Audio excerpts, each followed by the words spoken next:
What's up everyone, it's your girl Shay here and welcome to my channel if you are new, and welcome back to my channel if you've been here before. And as you can see by the title of today's video, I'm talking about manga and comic books, and specifically Western comic books, so like Marvel and DC. But pretty much the reason why I decided to make this video is because I had been seeing this topic floating around on Twitter and kind of on YouTube, and kind of like this news I think kind of hit either earlier this year or late last year. But basically the news was that basically manga for the first time ever outsold comic books. And on Twitter there had been some people talking about the reason why the Western comic book industry is failing, or they believe that it is failing. And they're saying it is because of the comic book industry going woke. Now, what I mean by going woke is that the comic book industry at this point in time is starting to introduce or change kind of a lot of characters based off of, you know, what's going on in today's society. So for example, introducing a lot more characters of color, or characters that are part of the LGBTQ community, or just basically getting rid of things that can be considered offensive, especially based off of today's society, and just basically changing some stuff. And so people are thinking that because the comic book industry is doing that, it's alienating a lot of their fans and causing their fans to basically stop reading comic books and pick up manga, or just stopping to read comic books entirely. Now, I'll be honest, I don't think that this is entirely true. I honestly think that comic book fans, while yes, there are some people that are probably upset about these changes, I think it is a small but probably very vocal minority, especially primarily on Twitter. I mean, all of us know what happens on Twitter, so, you know, you guys know what I mean. But basically, I don't think that a lot of comic book fans basically feel this way, but I do think that there is a reason why manga is not at this point outselling comic books. So I took myself off of Twitter and went to the other parts of the internet to research other reasons why this might be happening. So I was pretty much able to find about 5 reasons why comic books aren't selling as well as manga anymore, or manga is basically selling a lot more. This isn't going to get into like all the statistics or the numbers of saying that comic books have gone down or anything like that. No. I'm just looking at the reasons why. So to be completely honest with you, the numbers for comic books may not be as different as we really think. But anyway, let's get started with the reasons that I found on why manga is outselling comic books now for the first time ever. So the first reason that I found was cost. And that's because a lot of people have always said how expensive comic books can be, and how much they are and how expensive they are isn't worth the amounts of content that you actually get. Now, I'll be completely honest with you, I do own a few comic books, so let's compare a few of the prices that I currently have. So this is currently Deadpool volume number 1, basically the complete collection, and this basically cost me $35, and that's basically before tax. Now, I do get a lot of pages here, I do get a lot of content, and I'll say this might have about, there's really no page numbers, so I can kind of maybe guess, like maybe a little bit over 200, maybe under 300, I don't know, but I'm a guess. Definitely not 300. I'm gonna guess this might have about 200 pages in it. Now, that's a complete collection. Whereas I have a manga that's basically of the same exact, or actually no, longer length, and that is Uzumaki by Junji Ito. And this actually cost me $28 before tax. But this manga in and of itself, and it has actually page numbers in it, that it has about 600 pages in it. So this or this costs more but has less pages. This costs less and has more pages. So I know some of you guys are probably like, well, that's a complete volume. This is a complete collection. Okay, well, I also have a smaller one, and this is Invincible Iron Man. This is basically Riri Williams volume number 1. Now, this maybe has less than 100 pages, and this cost me $20 before tax. Whereas I have volume number 13 of Skip Beat, which has, I would say, probably about 170 pages ish, and this only cost me $9 before tax. So once again, this or this. So yeah, I can definitely agree. The cost of comic books is extremely expensive compared to manga. Manga, while not exactly completely cheap, because I know a lot of people also say manga can be expensive, it is a lot less expensive than comic books. Now, like I said, people want to argue the cost of manga as well, but here's the thing. I feel like manga is more so you realize how much everything costs collectively because it is a lot cheaper in some ways, that you buy a lot and then the cost adds up. With comic books, at least in my case, at least, I just buy one and I'm like, that's it, I'm done. I can't buy anymore. But also, granted, this could also just be based off of people's financial situation. So for some people, yes, manga might be considered expensive considering what it is.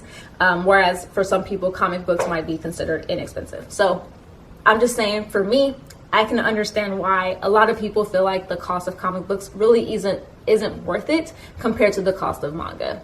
So yeah. What do you guys think? Let me know what you guys think. Also, in the middle of this video, if you like comic books or if you like manga, like this video. I want to know. So going on to my next reason that I found, which was writing consistency.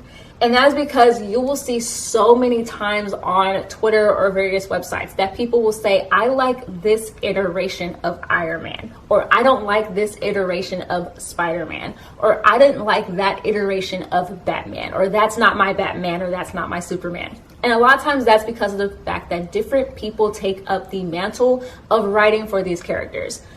Now, granted, yes, I know that a lot of comic books did come out in like the 1930s, depending on the characters.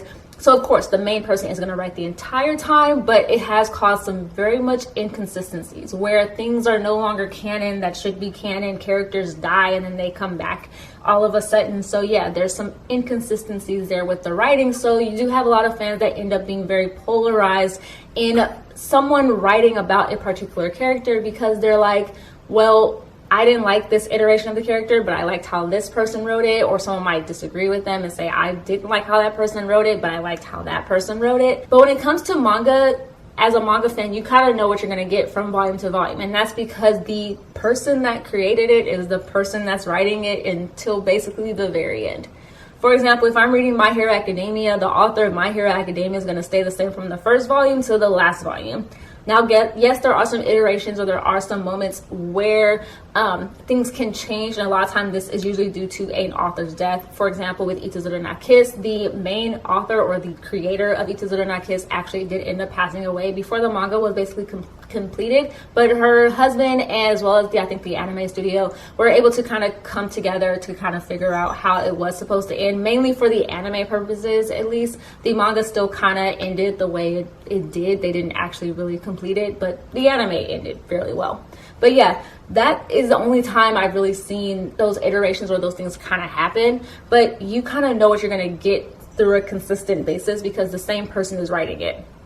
You know what you're going to get. Whereas with comic books, the writing consistency doesn't stay the same because there are so many people that take up the mantle of writing it. So like I said, you get polarizing groups of fans that are just kind of like, I didn't like how that person wrote it, or I didn't like the character's personality in this. It just doesn't stay the same. And I feel like that can be a bit of a turnoff for comic book fans. Also, one interesting thing that I saw too online was that someone had wrote basically when it comes to comic books, they're owned more so by a corporation, which is why you get all these inconsistencies because of the different writers. Whereas with manga, it's owned and basically created by one person.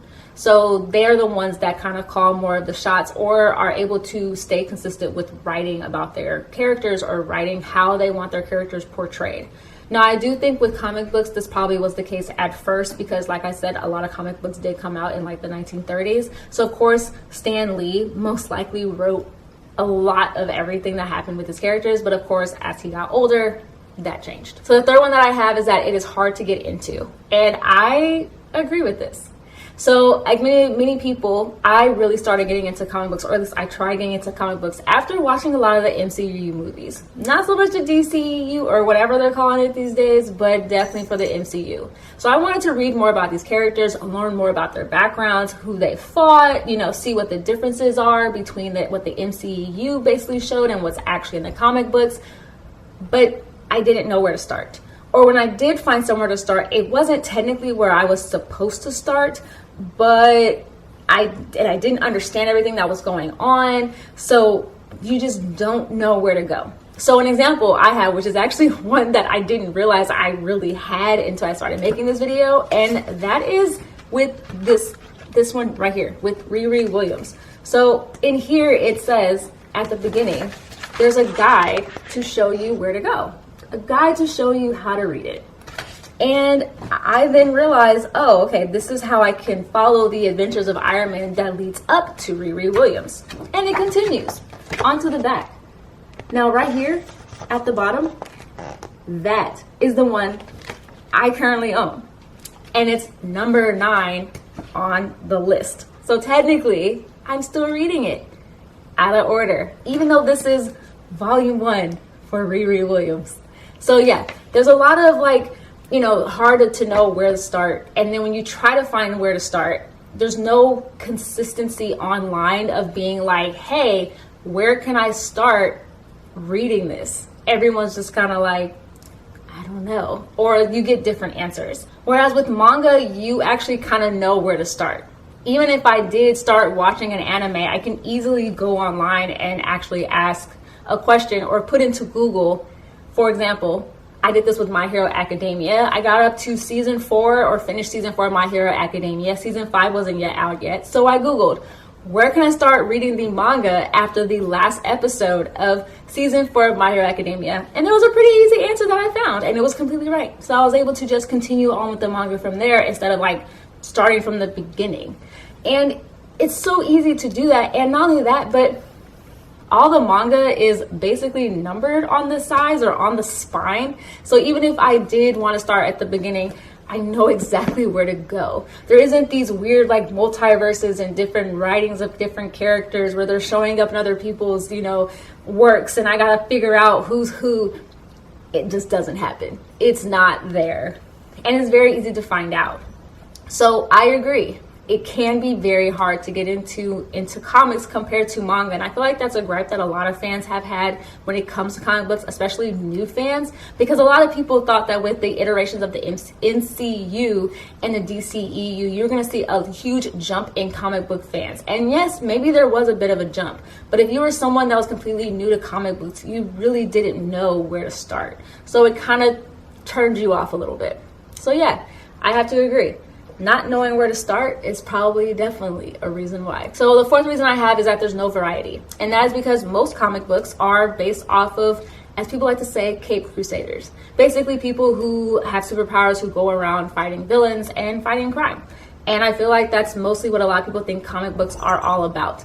And that, yes, there probably are other comic books that aren't based off of this concept, but they're hard to find. If it's not within Marvel or DC, it's probably based off of indie shops, or they're really hard to find in the bookstore, or you have to go to like specialty comic book shops to be able to find them. Whereas with manga, just going to one store, you have a plethora of variety. If you're into romance, they have that. If you're into shonen, like pretty much superheroes, they have that. They also, of course, have thriller. They have mystery. They have so many different varieties for manga that you can definitely find something that you want to read. Whereas with comic books, because it's so hard to find more variety, it's kind of like if you're not into superheroes, you probably aren't picking up a comic book. So I know that for me, I really like reading romance or shoujo manga mostly, but I do of course like shonen, like My Hero Academia or Bleach. So for me, picking up a comic book with a superhero on it was no big feat for me, or it didn't really matter to me. But I know for some people that might not be the case. And along with the whole thing about variety, it's also that the stories within manga for a lot of people go a little bit deeper, or they touch on a lot more deeper topics. I think comic books used to do that a lot, especially when they first came out, especially when you had the whole like World War II era and with the civil rights movement, and that was greatly reflected in the comics. But then getting into the later years, not so much. I would say probably now you probably see them getting back into that, but it's not being as really accepted as it was before. You know, a lot of people are saying that's causing it to go woke. But anyway, I do know that with manga, you do have topics that deal with death, topics that deal with bullying. So it's not, you know, as unheard of to read a manga that makes you feel very emotional or makes you feel more in touch with these characters because of them touching on deeper and more, I guess, meaningful topics. And then the last and final one that I basically kind of have is that I think it's just because anime and manga overall are just becoming more and more widely accepted and more widely available.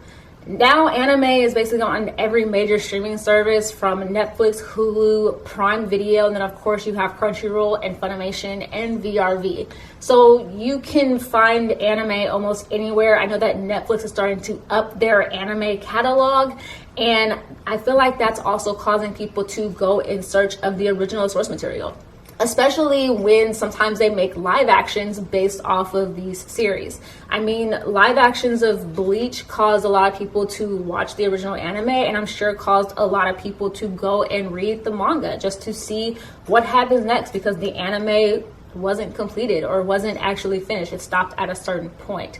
But I feel like that's what it is. And I feel like now also a lot of people are becoming more and more okay with people reading manga, because I think a lot of people just thought manga was mostly for kids, whereas comic books, I feel like, is still widely accepted as being both something for adults and for kids, whereas manga, I feel like a lot of people just really thought it was for children just because people didn't know really what it was. But now that it's becoming more and more accepted and everywhere a lot more, so many people are now knowing like, hey, it's not just for my child, it's also for adults. So I feel like that's also why you're seeing a lot more people reading it, or a lot more people going out and experiencing it.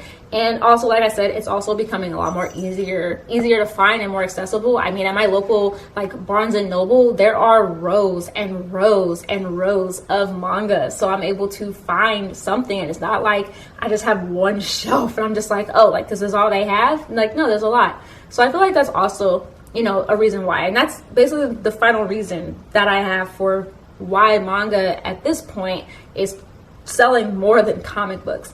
And as you can see from my list, it had nothing to do with anything going woke or fans being mad about it, because once again, like I said before, I think yes, maybe some fans are mad about it, but I feel like it's just a small but very vocal community that you basically see on Twitter. But I will say, this isn't to say that this is a video where I'm like, don't read comic books, only read manga. No, read what you want to read. As long as you like it, who cares what people have to say? Because I'll be completely honest with you, manga has its own issues. You know, I've read some manga where like there's no ending, you know, nothing, they don't end it, or it goes on hiatus forever, or, you know, it just ends. And so manga has its own issues that a lot of people don't touch on. But if you're a fan of manga, you know these issues because we've all had to deal with them. Or not just that, but you know, sorry, that was my cat. But not just that, manga also, of course, has issues where even if the same person is writing it, you also can have it where it starts coming across as boring. I'm looking at you, Bleach, just because of the fact that it feels like it's the same thing over and over again. So you're not really getting anything different. So yeah, manga has its own issues, but overall, I really think just manga is just selling more just because of those reasons that I just said. So yeah, like what you like. If you like comic books, read comic books. If you like manga, read manga. For me personally, the reason why I never really completely got into comic books, and kind of at this point, I'm very much a manga reader, is because of cost, because of how expensive comic books can be, and not knowing where to start. Because I think that really turned me off as a fan, of me just not knowing where to start with reading it. So it just made me not even really want to pick up a comic book and even try reading it, because I didn't know what was happening. So yeah, that's just me, my own personal opinion on why I don't read comic books as much anymore and mainly read manga. But what is yours? This video is getting extremely long, so I'll try to end it here. But yeah, that's basically what I have for you guys. If you like this video, if you got all the way through it, of course, give it a thumbs up. Especially give it a thumbs up for manga and for comic books, because they are both amazing works of art and they need to be appreciated. So give it a thumbs up for that. You know, there you go. And if you want, give it a thumbs down if you don't like the video. It's up to you guys. But yeah, anyway, that's what I have for you guys. Of course, I have links below to all my social media accounts. I have an Instagram, a Twitter, and a blog. So please feel free to check me out on there. Oh, I also have a TikTok. So I post little like anime and manga reviews on there, like little mini ones. So feel free to check me out there as well. And also, of course, please subscribe if you haven't already and if you're enjoying my content. But yeah, that's what I have for you guys. Like I always tell you guys, stay positive, stay nerdy in today's day and age. Stay healthy, and of course, please stay safe. All right, you guys. Bye.